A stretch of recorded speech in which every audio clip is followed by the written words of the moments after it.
జానకి కలగనలేదు రాముని సతి కాగలనని ఏనాడు.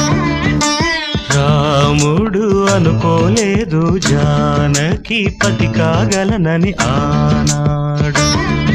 ఆనాడు ఎవరు అనుకోనిది ఈనాడు మనకు నిజమైనది.